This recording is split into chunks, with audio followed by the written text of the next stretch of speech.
her husband, Buck Herring, was born again, came to know the Lord, and led his wife, Annie, to know the Lord as well. And then all of a sudden, these songs began to be birthed in her heart and her mind, and she couldn't contain it.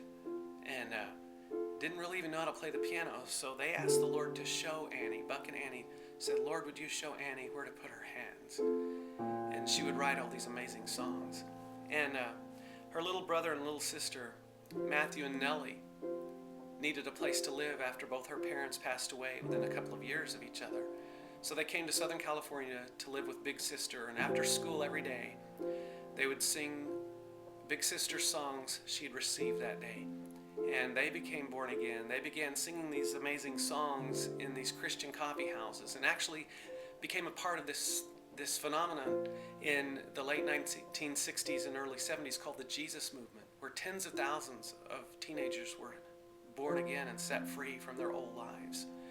Well, I had never heard of them. This was 1977 before I ever heard their music. And then I heard their story, and that made the music even more precious to me. And there was this one particular song on an Annie Herring second chapter of Acts album that had these words in it. It said this: He took away my sin and shame. He took away my sin and shame. He loves me. He loves me. He loves me. Hallelujah. I thought, man, how can you say that? How can you say that and mean it? Your life was messed up, but it was obvious she did. If you ever hear that song, He loves me, she's screaming. It's very evident she believes it. And her life was also just pure testimony to that reality. Well, long story made short, that was in 1977, and the Lord had begun setting me up for my own deliverance, and I didn't even know it. I just felt hopeless. But the music of Keith Green and Annie Herring sustained me for those 4 years, kept me from taking my life on several instances, where I would just play one of their songs over and over and over until I thought, Lord, help me believe this to be true about you. You say you love me. I just don't believe it. I just don't believe it. Well, I get to my senior year, and I'm worthless worm guy. I really did. I felt worthless. I was helping with the music at a church on Sundays, but living this other life in the darkness, this homosexual life in the dark. I get to the fall of my senior year, and I'm desperate. And here's worthless guy one day walking across campus, and all of a sudden I hear this voice, Mr. Jernigan, how are you doing? And it was a Christian leader in the community, and I'm like, how do you even know my name? I'm worthless. That's what I'm thinking to myself. And he said, well, how are your studies going? How can I pray for you? And I was blown away. Somebody thought me valuable enough to ask me those questions. Every week, Dennis, how are your studies going? How can I pray for you? Let's go get a Coke and you just tell me what's going on in your life. For the first time in my life, I felt valued by somebody else. That was awesome. John 8:32 says this: you will know the truth, and the truth will set you free. But part of the truth is, we've got to first be honest or we never get to the truth. So one night I went to this friend, leader in the community, husband, father, this dynamic man of God. And I said, there's something I'm hiding. It's destroying me. I've carried it my whole life and I just don't think I can anymore, but I don't want you to reject me. He said, I've heard it all before. I'm going to love you no matter what. So I told him. And you know what? Just that one step of honesty literally felt like the weight of the world instantly lifted from my shoulders. Felt so awesome. Never forget it.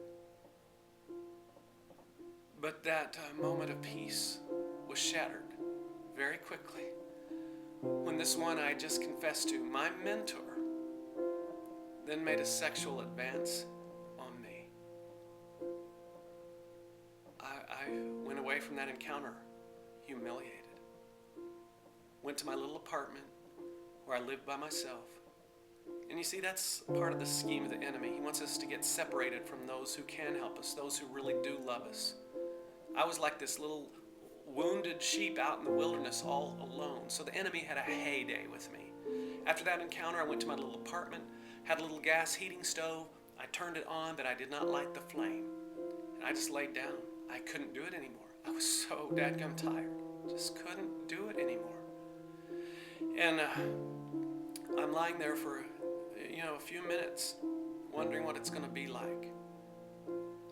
And then this little voice came into my head. I can look back now and see that it was the voice of the Lord, but I didn't know it at that time.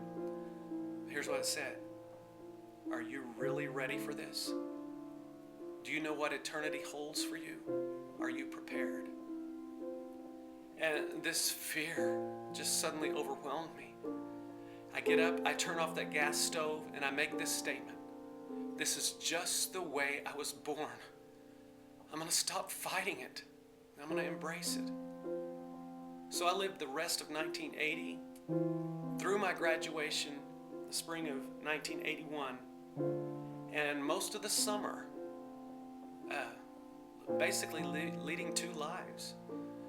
Because I was still on the outside, everybody's goody two-shoes guy that did everything right. But I was living a completely homosexual life in the darkness, and I'm ashamed of that. I am. You can say what you want, but I'm ashamed of that. Here's another thing that really began to become very apparent to me. Even though I was embraced by my homosexual friends, reality is what they called love to me was nothing more than them using me. I never felt valued for who I was. I just, again, felt valued for what I could do for them. How's that different? That's still performing for people's acceptance. That's still performing for people's approval. That's still performing for people's affirmation. I was more miserable than ever, and I had given myself to who I thought I was. I was embracing it. I thought, this isn't the answer either. This is not the answer. I don't want this. If I'm going to be real honest, I had to be honest with myself first. I did not want to be homosexual. So Lord, if you're my maker, then you're going to have to make a way. And I didn't know any better than this. I was still so performance-oriented, still so performance-based, even with the way I thought